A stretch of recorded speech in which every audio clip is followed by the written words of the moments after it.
आज हम लोग बात करने वाले हैं the real meaning of physical fitness.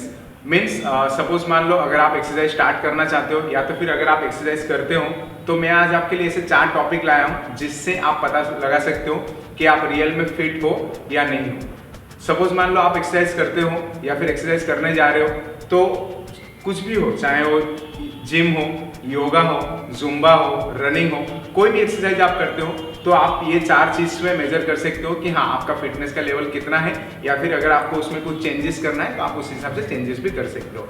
तो पहला जो हमारा टॉपिक है वो रहेगा सेफ्टी। मीन्स आपको पता होना चाहिए कि आपका लेवल कितना है। अगर आप सेफ्टी से बाहर जाके एक्सरसाइज करते हो, तो मैंने काफ़ी सारे लोगों को देखा है, वो लोग 2 घंटे तक, 2.5 घंटे तक, 3 घंटे तक एक्सरसाइज करते हैं, लेकिन 2 साल 3 साल के बाद वो बोलते हैं कि सर मेरे को यहाँ पे पेन हो रहा है, यहाँ पे पेन हो रहा है, यहाँ पे मेरी नस खींच रही है। तो उसका मतलब क्या है, जबकि उनका गोल रहता है कि ओनली फिट रहना है, उनका न्यूट्रिशन उस हिसाब से नहीं होता है, माइक्रो न्यूट्रिशन जो विटामिन से, मिनरल्स से, वो उस हिसाब से नहीं होता है, प्रोटीन इंटेक प्रॉपर नहीं होता है, लेकिन वो क्या कार्ब्स ज़्यादा लोड करते हैं, तो जिसकी वजह से एनर्जी यहाँ पे यूज हो जाता है। तो आपको ध्यान देना है आपका लेवल किस हिसाब से है। अगर आपको रियल में फिट रहना है तो आपको ज़्यादा वर्कआउट करने की जरूरत नहीं है, 1 आवर जितना ही आप एक्सरसाइज करो, कोई भी एक्टिविटी करो, इनफ है। सेकेंड थिंग, आपको ट्रेनर बोलता है, आपका बॉडी ऑब्वियस है, मतलब ज़्यादा आप आए हो वेट लॉस करने के लिए, ट्रेनर बोलता है कि मैम आपको इतना दिन वर्कआउट करना है, सर आपको इतना दिन वर्कआउट करना है, इतना दिन कार्डियो, ट्रेडमिल, साइकिलिंग करना है, इतना दिन आपको कोर ट्रेनिंग करना है, तो आपको उस हिसाब से ही करना है। ऐसा नहीं कि आप रोज आके कार्डियो कर रहे हो, रोज आके एब्स की ट्रेनिंग कर रहे हो, रोज आपके वेट ट्रेनिंग कर रहे हो, नहीं। ट्रेनर को पता है एक मसल को रिकवरी होने के लिए 48 से 72 घंटे लगते हैं, मतलब 2 से 3 दिन लगते हैं। तो आपको हर एक एक्सरसाइज के बीच में वो 2 से 3 दिन का गैप देगा ताकि आपकी बॉडी अच्छी तरीके से रिकवर हो सके। तो आपको पहला क्या ध्यान देना है, आपके लेवल के हिसाब से, बॉडी के रिकवरी के हिसाब से आपको प्रॉपर गैप देके सेफ्टी के साथ वर्कआउट करना चाहिए। और सेफ्टी में और एक पार्ट हम लोग क्या कवर करेंगे, आपका प्रॉपर पोस्चर होना चाहिए, मतलब आप किस तरीके से बैठते हो, किस तरीके से खड़े होते हो, किस तरीके से आपके हाथ को घुमाते हो, किस तरीके से आप नी बेंड कर रहे हो। तो हर एक चीज़ आपको ट्रेनर बताएगा कि आपका पोस्चर में यहाँ पे गलती है, तो आपको उस हिसाब से चेंज भी करना चाहिए, क्योंकि अगर आपका पोस्चर गलत हुआ तो फिर आपका काफ़ी सारे बॉडी पार्ट जो है वो इफेक्ट हो सकते हैं, और एक बार अगर इंजरी स्टार्ट हुआ तो उसको रिकवरी के लिए भी बहुत टाइम लगेगा। हो सकता है आप वो इंजरी के टाइम पे डीमोटिवेट होकर आप बाद में एक्सरसाइज में ना करो। तो पहला पॉइंट जो हमें ध्यान देना चाहिए वो है हमारा सेफ्टी। सेकेंड थिंग हमारा ध्यान देना हम लोग को चाहिए सस्टेनेबिलिटी, मतलब आप कितने टाइम तक, लॉन्ग टर्म तक आपको एक्सरसाइज करना चाहिए। कुछ लोग समझते हैं कि मेरे को सिर्फ वेट लॉस करना है तो मैं वेट लॉस कर लूँ, फिर बाद में एक्सरसाइज छोड़ दूंगा। कुछ लोग करते हैं कि मेरे को मसल गेन करना है, कुछ दिन के लिए करना है, तो बाद में मैं मसल गेन कर लेता हूँ, फिर बाद में मैं छोड़ दूंगा, क्योंकि लॉन्ग मतलब जब आप स्टार्टिंग में करते हो तो मसल तो अच्छे से बिल्ड होता है, लेकिन जैसे ही आप छोड़ देते हो तो आपको क्या लगता है कि अरे यार मेरा फूड इंटेक उस टाइम अच्छा था। आप जैसे ही छोड़ देते हो तो फूड इंटेक भी अच्छे से नहीं लेते हो। जो लोग वेट लॉस करते हैं वो जब एक्सरसाइज करते हैं तो काफ़ी सारी चीज़ पे कंट्रोल रखते हैं, बाहर का चीज़ें नहीं खाते, कोल्ड ड्रिंक नहीं पीते, फास्ट फूड नहीं खाते, फिर बाद में कभी भी देखो तो उनके डाइट में थोड़ा प्रोटीन इंटेक अच्छा होता है। जैसे ही वो एक्सरसाइज करते हैं तो ये सारी चीज़ों से वो बाहर निकल जाते हैं, फिर बाद में बोलते हैं कि मेरा फैट वापस बढ़ गया। जो मसल बिल्ड किया होगा वो बोलता है कि मेरा मसल भी चला गया। तो आपको एक्सरसाइज को उस लेवल पे लेके जाना है कि आप सस्टेन के साथ लॉन्ग टर्म तक कर सकते हो, क्योंकि एक्सरसाइज एक ऐसा है जैसे आप टीथ को क्लीन करने के लिए डेली ब्रश यूज करते हो, नहाते हो बॉडी को हाइजीन रखने के लिए, ठीक उसी तरह हमारे बॉडी पार्ट्स को अंदर से मजबूत करने के लिए आपको एक्सरसाइज करना भी जरूरी है।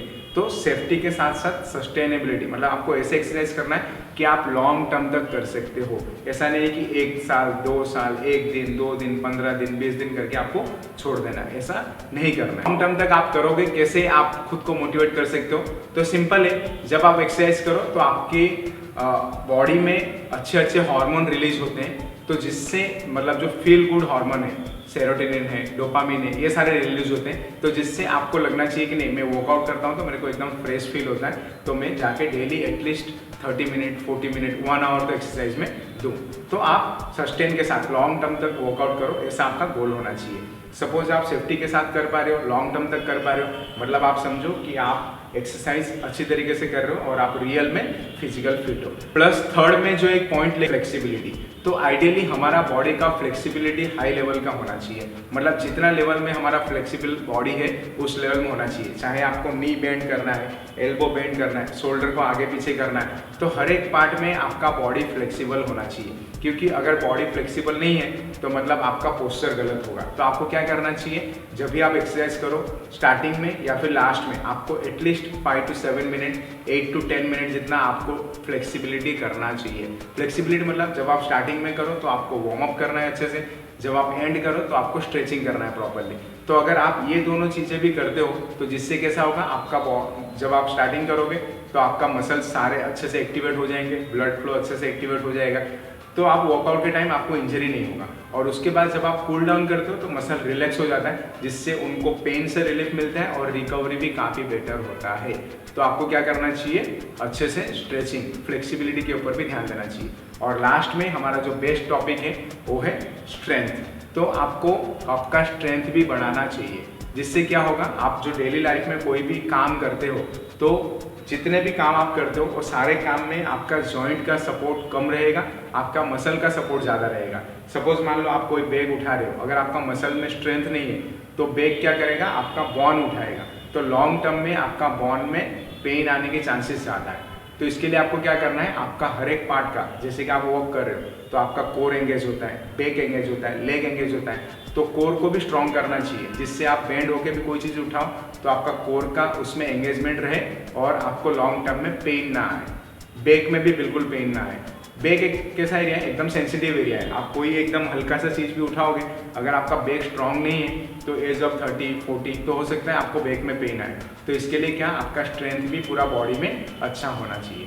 तो ये 4 चीज़ जिसको आप बोल सकते हो 4 पिलर ऑफ फिटनेस, ये 4 चीज़ पे आप ध्यान दो, आपका सेफ्टी के ऊपर, सस्टेनेबिलिटी के ऊपर, फ्लेक्सिबिलिटी के ऊपर और स्ट्रेंथ के ऊपर। अगर ये चारों चीज़ आपके फिटनेस में है, आपकी बॉडी में ये चारों चीज़ें हैं तो 100% आप खुद को फिट कह सकते हो। आई होप ये वीडियो में आपको काफ़ी सारी चीज़ें सीखने को मिला होगा। तो इसी तरह का इन्फॉर्मेटिव वीडियो के लिए आप ये चैनल को ज्वाइन कर लो। See you soon on next video. तब तक के लिए stay healthy, stay fit, bye bye.